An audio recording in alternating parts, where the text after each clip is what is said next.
ಕಡಲಾಳದಿ ಮುಚ್ಚಿಟ್ಟ ಕೆಂಡವ ಕಟ್ಟು ಬಿಚ್ಚಿಟ್ಟ ಗಂಡನ ಧೀರ ಕಣಕಣವನ್ನು ಅಡಿಗುಡಿಯಲು ಕೆಳಗಿ ರೋಷ ಬಿಚ್ಚಿಟ್ಟ ಎಂಟರ ಶೂರ ಕಲಿಕುಲ ಕೆಳಗಿ ಕಡಲಾಳ ಕೆಳಗಿನ ಶೂರ ಈ ಸುಲ್ತಾನ ಕಡಲಾಳದಿ ಮುಚ್ಚಿಟ್ಟ ಕೆಂಡವ ಕಟ್ಟು ಬಿಚ್ಚಿಟ್ಟ ಗಂಡನ ನೀಲಿ ನೀಲಿ ಆಕಾಶ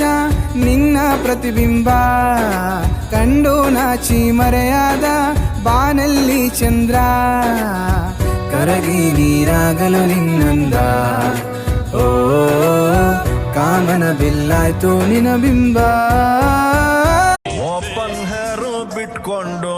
ಕೂದಲು ಹಾರಾಡಿಸ್ಕೊಂಡು ಏರಿಯಾದಲ್ಲಿ ಓಡಾಡ ಬ್ಯಾಡ್ವೆ ಜೀವ ಚಲ್ಲಂತದೆ ಬಾಡಿ ಜುಮ್ಮಂತದೆ ಯಾರಲ್ಲಿ ಸೌಂಡು ಮಾಡೋದು ಸುಮ್ನಿರ್ರಿ ಚಾರಿ